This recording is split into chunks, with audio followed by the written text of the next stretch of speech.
युवराज! इस देवरक्षिका ने आखिर मेरा माया जाल तोड़ ही दिया। हर बार वो देवरक्षिका हमारी हर चाल को नाकाम कर देती है। पर इस बार हमारी चाल उसे संभलने का मौका तक नहीं देगी। अगर नागवंशी लगातार महल में हमला कर रहे हैं, उसके पीछे सिर्फ एक ही वजह हो सकती है, और वो है नागमणि। तुम बार बार इस रिश्ते से क्यों दूर भागती हो मनु?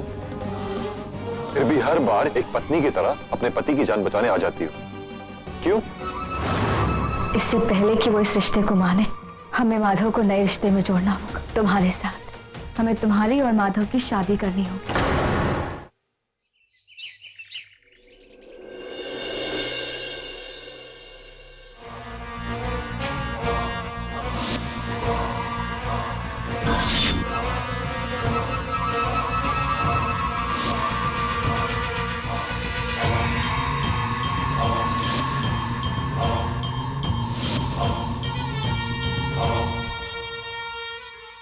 देवरक्षिका,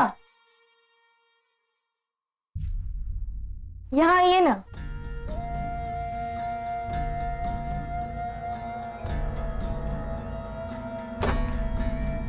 आइए ना, आइए आइए।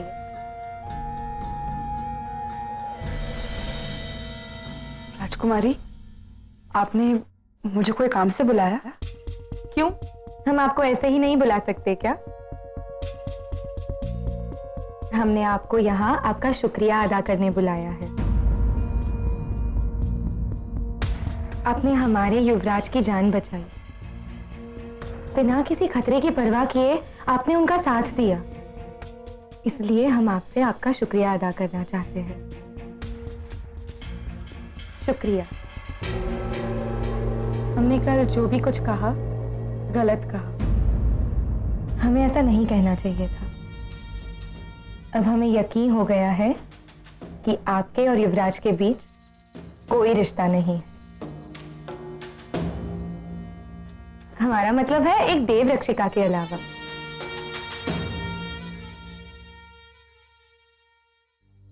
देवरक्षिका, आपके बाल कितने सुंदर हैं। हमारे देखिए ना, हमें तो हमारे बाल बिल्कुल पसंद नहीं है। काश हमारे बाल भी आपके बाल की तरह खूबसूरत होते।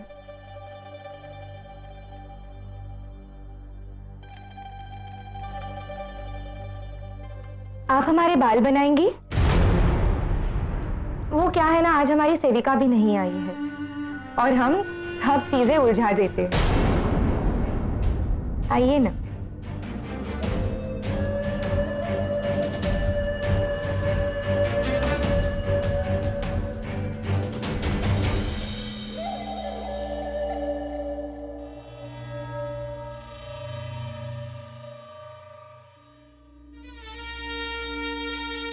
हम आपसे कुछ कहना चाहते हैं। कहिए ना। आप युवराज से जितना दूर रहे उतना अच्छा होगा।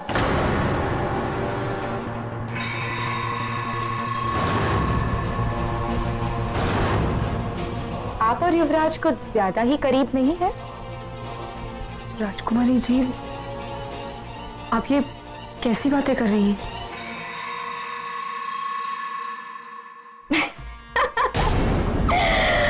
देवरक्षिका, आप तो ऐसे डर गई जैसे आपके मन का कोई चोर पकड़ लिया हो।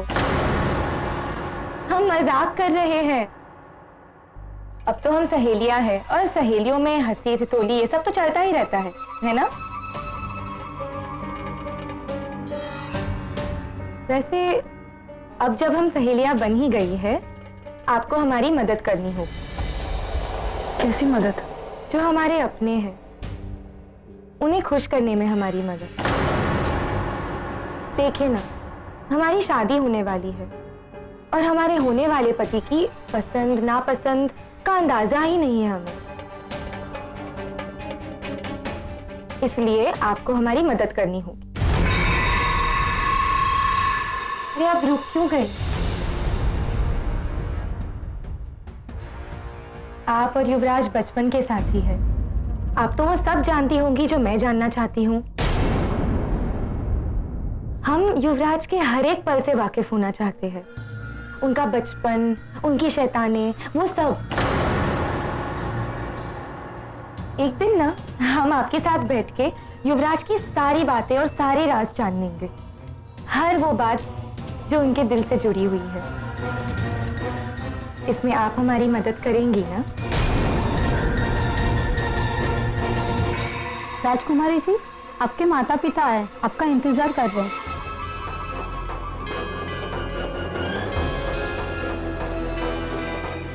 चलिए राजकुमारी, चलते हैं।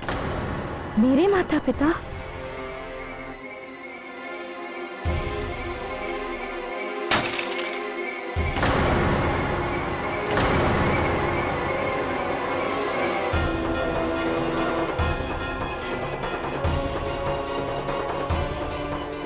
आप जाइए, हम आएंगे। राजकुमारी क्या हुआ? आप जाइए, हम आ रहे हैं। लेकिन बात क्या है, अचानक से इतनी परेशान क्यों हो गई? कोई हमारे निजी मामले में दखल अंदाजी करे हमें पसंद नहीं है। जाइए यहाँ से।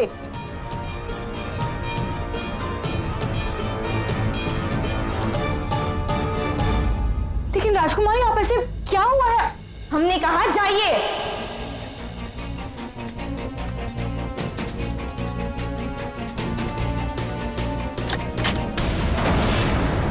राजकुमारी को क्या हो गया?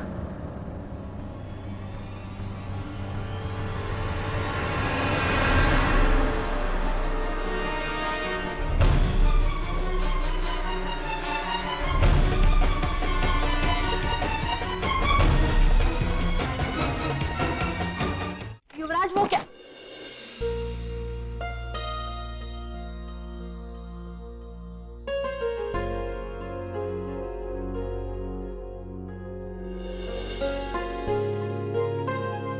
इसीलिए हम कहते हैं कि कमरे में आने से पहले दस्तक देनी चाहिए। कौन जाने कब क्या देखने को मिल जाए।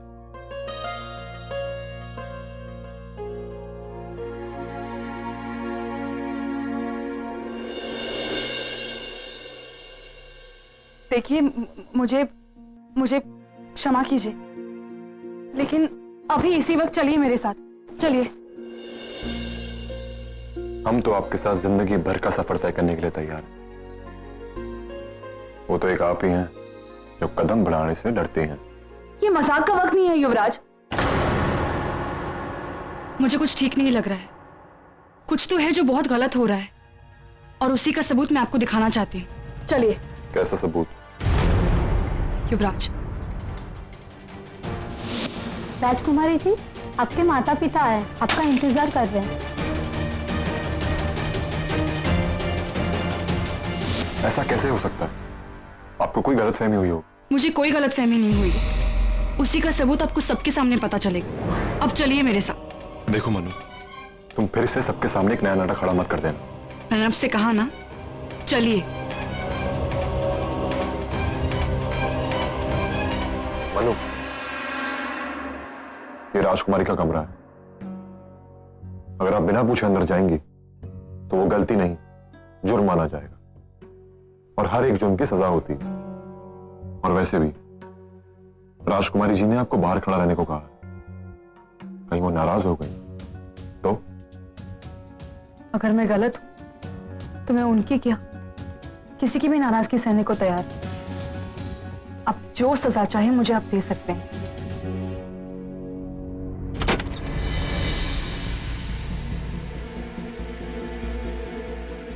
राजकुमारी जी। ये राजकुमारी कहां है?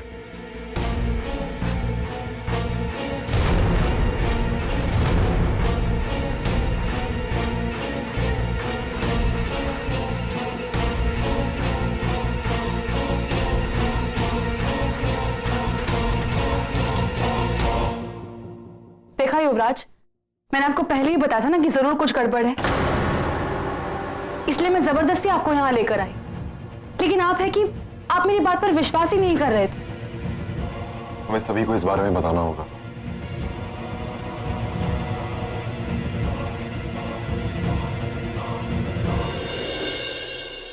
महाराज। राज,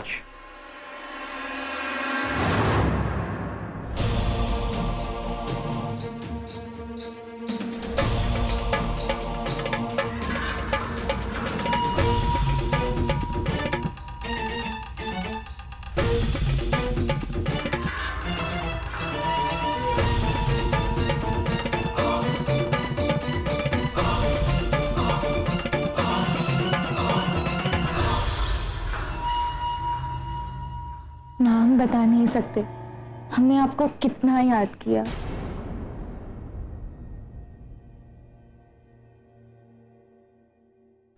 हमने भी। यहां तो सब कुछ ठीक है, तुमने तो कुछ और ही कहा था। मुझे तो कुछ समझ में ही नहीं आ रहा है। ये ऐसे कैसे हो सकता है? माँ, पिताजी, इनसे मिलिए। ये है युवराज की बुआ जी, साध्वी मृणालिनी।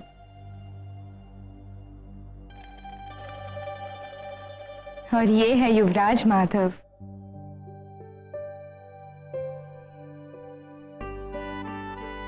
प्रणाम। इस महल में आपका स्वागत है। जीते रहो।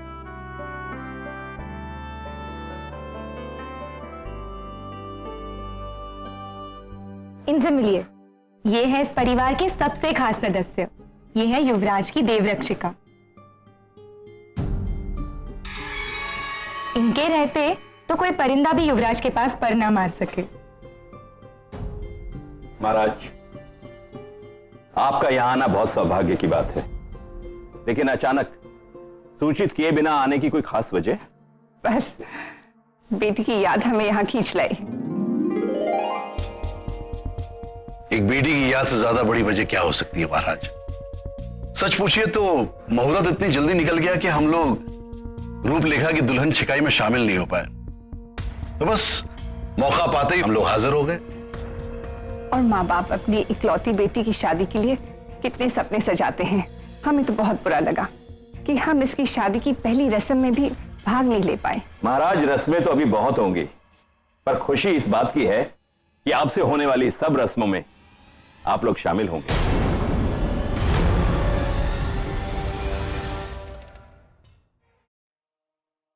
रानी जी, माँ बाप तो अपने बच्चों के लिए तड़पते ही हैं, लेकिन बच्चे जहां नई दुनिया देखी नहीं, बस डेरा बसा ली।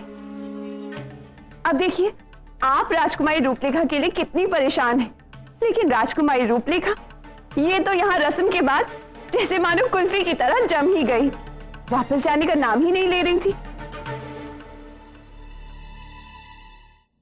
राजकुमारी रूपलेखा के हमारे घर से जाने के बाद हमारा घर सूना सा हो गया है। हम तो सोच रहे हैं कि जब वो हमेशा के लिए हमें छोड़कर इस महल में आ जाएंगी तब क्या होगा। बस बस, हम समझ गए। अगर आपको इतनी जल्दी नहीं है तो 4-5 साल रुक कर शादी कर लेते हैं।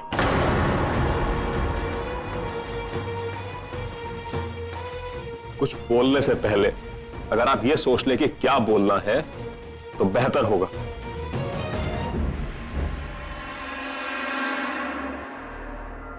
हम बेटी के माता पिता सही, लेकिन दिल में यही ख्वाहिश है कि जल्द से जल्द हमारी बेटी इस घर में शामिल हो जाए। अच्छा घर बड़ी किस्मत वालों को मिलता है, और जब मिल जाए तो देर नहीं करनी चाहिए। वैसे हमने हमारे घराने के पुरोहित जी को राजकुमारी रूपलेखा और युवराज माधव की जन्म कुंडलियां दिखा दी है। उनका मानना है कि जल्द से जल्द शुभ अवसर देखकर इन दोनों की शादी कर दी जाए। ये तो हमारे लिए बहुत खुशी की बात है महाराज। हमारी ओर से भी सारी तैयारियां हो चुकी हैं।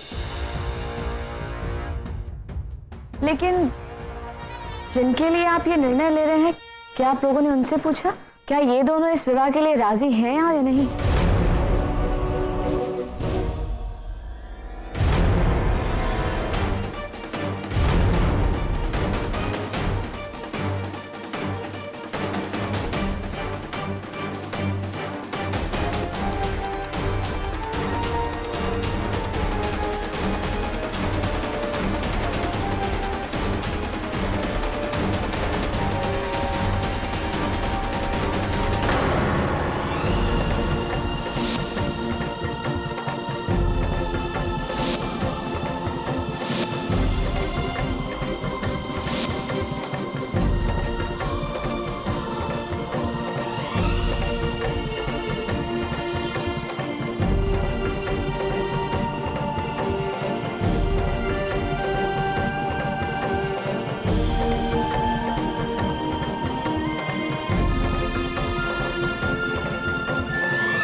महाराज, जवाब दीजिए।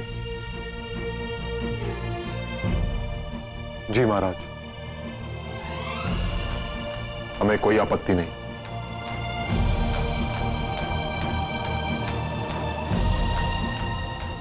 क्या बात है, जब पति पत्नी राजी तो फिर देर किस बात की है?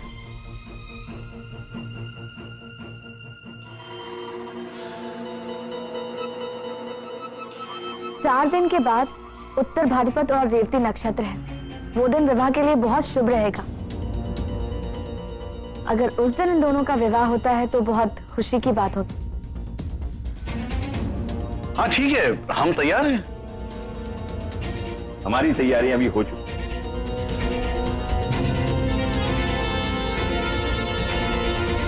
चलिए, इसी बहाने हमें आपके राज्य के मंत्रियों से मिलने का मौका मिल जाएगा। आखिर 2 राज्यों में रिश्ता जुड़ने जा रहा है। 2 हाथ मिलकर मजबूत हो जाते हैं। तो बस यूं समझिए महाराज के हाथ से हमारे सारे सुख आपके हुए और आपके सारे दुख और परेशानियां अब हमारी हुई। आपके जैसा संधि पाकर मैं धन्य हो गया।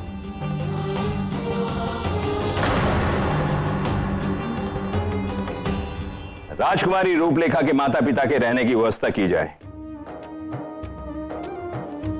और हां, आज शाम को इस महल में इस रिश्ते की शुभारंभ के लिए पूजा रखी जाएगी।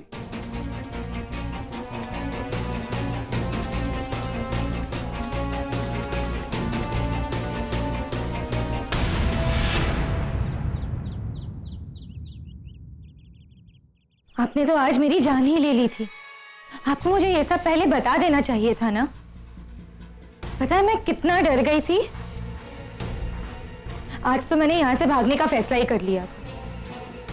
वो तो अच्छा हुआ कि मुझे पता चल गया कि ये सब आपकी चाल थी। तभी तो मैंने नीचे आने की हिम्मत की। जब सर पर किसी का हाथ हो तो बेवजह परेशान नहीं हुआ करते माया। तुम्हें चिंता करने की कोई जरूरत नहीं। हम जानते हैं कौन सा वार कब और कैसे करना है। जल्द से जल्द तुम्हारा विवाह होना बहुत जरूरी है। तुम दोनों के विवाह के कुंड की अग्नि माधव और देव रक्षिका के रिश्ते की चिता बनेगी।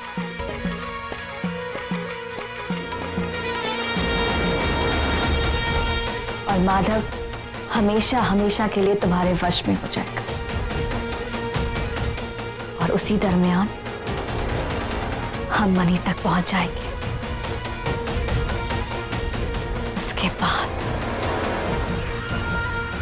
उसके बाद इस परिवार के वारिस,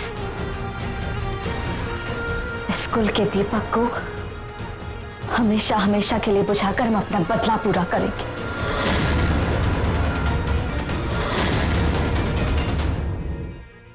लेकिन ये सब हुआ कैसे? चित्तौड़गढ़ के महाराजा और महारानी ने मुझे पहचाना क्यों नहीं? क्योंकि इस वक्त वो हमारे वश में है। हमने उन पर काला जादू किया है। हाँ, आवाज उनकी जरूर है, लेकिन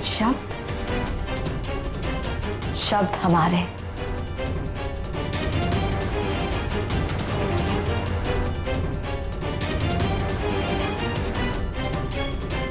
वो हमारे वशीकरण मंत्र में फंस चुके हैं। तो वो मुझे अपनी बेटी समझ रहे हैं। भ्रम का जाल हो तो इंसान झूठ को भी सच समझ लेता है। उन्हें तुम्हारे चेहरे में अपनी बेटी का चेहरा नजर आता है। चाले चलना तो कोई आपसे सीखे, लेकिन अगर ये काला जादू टूट गया तो तुम उसकी चिंता मत करो माया। उन्हें वक्त वक्त पर काला जादू करने वाली ये भस्म उन्हें मिलती रहेगी। जब तक ये भस्म उनके खाने के जरिए उनके शरीर में पहुंचती रहेगी, तब तक इस काले जादू का असर उन पर रहेगा।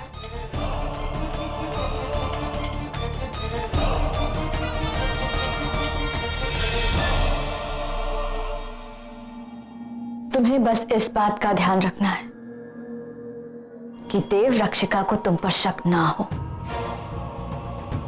बाकी सब कुछ हम संभाल लेंगे। 4 दिन बाद राजकुमारी रूपलेखा और युवराज माधव का विवाह होकर रहेगा।